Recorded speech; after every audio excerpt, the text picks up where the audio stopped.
going to discuss about the elevation in BP। elevation मतलब होता है बढ़ोतरी, ठीक है ना।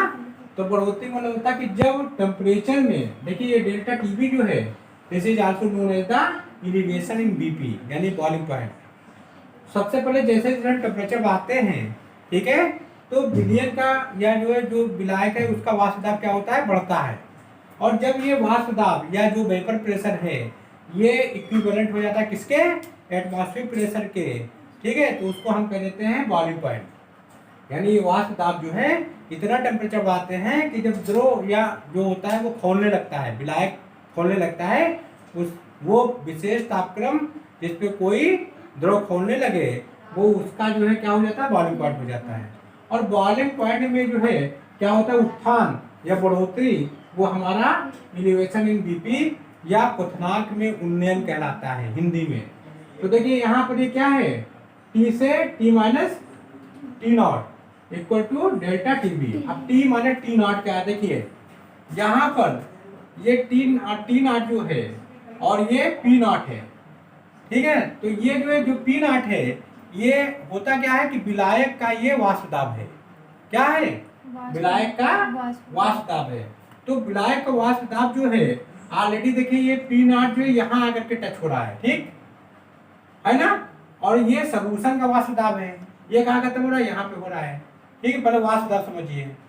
तो जाहिर सी बात है कि ये जो आपका सॉल्यूशन है, ये सॉल्यूशन का जो वाष्प दाब है वो सॉल्वेंट के वाष्प दाब से कम है कि नहीं है।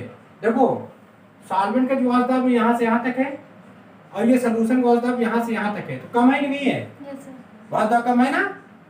लेकिन तापक्रम क्या है, पीएस का जो तापक्रम है, पीएस का जो तापक्रम है वो क्या है, कहां से यहां से यहां तक, देखिए ये सॉल्यूशन गया तो सॉल्यूशन, ये सॉल्वेंट है तो सॉल्वेंट में देखिए होता क्या कि ये सॉल्वेंट गया तो यहीं पे टेम्परेचर यहीं तक है, टेम्परेचर में थोड़ी कमी है सॉल्वेंट में। और ये सॉल्यूशन का जो तापक्रम है ये ज्यादा है, क्यों ज्यादा है, क्योंकि इसमें सॉल्यूशन में सॉल्वेंट है प्लस सॉल्यूट है, ठीक है। तो जब हम किसी चीज को सॉल्वेंट में मिला देते हैं, सॉल्यूशन में मिला देते हैं, तो उसका जो बॉइलिंग पॉइंट है वो बढ़ जाता है। जैसे सॉल्वेंट का बॉइलिंग पॉइंट क्या है, सॉल्वेंट का बॉइलिंग पॉइंट देखिए यहाँ से यहाँ तक क्या है, ये सॉल्वेंट है, सॉल्वेंट का यहीं तक है। और जो ये सॉल्यूशन का है ये तापक्रम देखिए क्या हो गया, ये देखो ये दोनों बराबर आ रहे हैं ना, तापक्रम यही तो आ रहे हैं। तो ये सॉल्यूशन का तापक्रम यहाँ से लेकर के यहाँ बढ़ा कि नहीं बढ़ा, अरे यहाँ से यहाँ तक बढ़ गया कि नहीं बढ़ गया। तो ये जो है किसमें बढ़ोतरी, किसमें हो रही है, सॉल्यूशन में, यानी सॉल्यूशन का क्वथनांक जो है वो ज्यादा है किसकी तुलना में, सॉल्वेंट के। क्लियर हो गया, इतना बढ़ गया।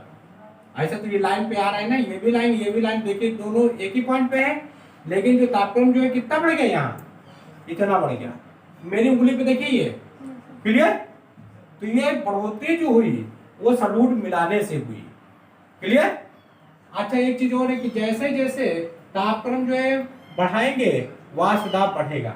एक चीज और मैं बता दूं कि अगर वेपर प्रेशर सॉल्यूशन बढ़ता है, ठीक है, तो उसका बॉइलिंग पॉइंट घट जाएगा। और अगर बॉइलिंग पॉइंट जो है बढ़ेगा यानी क्वथनांक बढ़ेगा तो वाष्प दाब कम हो जाएगा, क्लियर। अब देखिए यह तो हमने यहाँ पे शो कर दिया T minus T naught equal to delta TB, this is also known as the elevation in BP, boiling point में बढ़ोतरी या उन्नयन। फिर देखिए टी नॉट इक्वल टू क्या होता है, P naught minus P S, this is also known as the vapour pressure में, और ये lowering in the vapour pressure, lowering in the vapour pressure.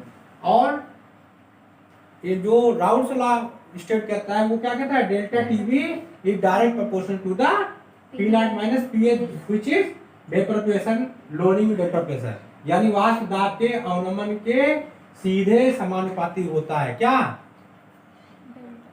Delta TB. Delta TB अब ये आपका हमने बताया lowering in the vapour pressure, that is also direct proportional to the mole fraction of solute. ये mole fraction of solutes है, ये solute की जो है मोल नंबर्स है और ये सॉल्वेंट की मोल नंबर्स है ना, क्लियर। तो अब एक्चुअली में यहाँ पर डेल्टा टीवी लास्ट में हमने इसको जो ये डेल्टा टीवी होता है ये एलिवेशन इन बीपी है, ये direct proportional to the mole fraction of solute, यानी जितना इसमें सॉल्यूट्स जोड़ेंगे उतना जो है वो उबलने में ज्यादा समय लेगा, और जब उबलने में ज्यादा समय लेगा यानी उबलेगा तभी जब वो एटमॉस्फेरिक प्रेशर के बराबर हो जाएगा। कोई भी द्रव जितना इसमें आप सॉल्यूट मिलाएंगे उतना ही ज्यादा उसके उबलने में समय लगेगा, और जो उबलने में समय लगा ज्यादा समय लगा, मान लो वाटर जो है कितने 100 डिग्री सेंटीग्रेड गर्म होता है उबलने लगता है, 100 डिग्री सेंटीग्रेड उबलने लगता है वाटर, लेकिन अगर इसमें मान लीजिए नमक मिला दें या कोई चीज चीनी मिला फिर गर्म करें तो इसी जो बिलियन हो गया ना, तो बिलियन का जैसे मान लो 100 डिग्री पे गर्म होता था, तो अब चूंकि ये तो सॉल्वेंट है, सिर्फ सॉल्वेंट है, लेकिन अगर यहाँ पे सॉल्वेंट के साथ में जो सॉल्यूट हो गया तो अब ये कन्वर्ट हो गया किसमें, सॉल्यूशन में। तो सॉल्यूशन में अब ये जो उबलेगा रहेगा तो लिक्विड में, लेकिन जब उबलेगा तो अब ये 100 डिग्री 120 डिग्री पे तो बढ़ोतरी हुई कि नहीं? 100 से कितना बढ़ गया? 120 डिग्री हो गया। तो ये तो तापक्रम में बढ़ोतरी हुई, ठीक है? किसके तापक्रम में? सॉल्यूशन के। और क्यों हुई? क्योंकि इसमें हमने सॉल्यूट मिलाया, है ना? तो ये क्या हो गया? 120 यानी लगभग 20 डिग्री सेंटीग्रेड, ये हमने एक अज्यूम मान लिया है, ठीक है? लगभग 20 डिग्री सेंटीग्रेड की जो वृद्धि हुई इसी को हम डेल्टा टीवी कहते हैं, या क्वथनांक में उन्नयन कहते हैं, या एलिवेशन इन बॉइलिंग पॉइंट कहते हैं। क्लियर?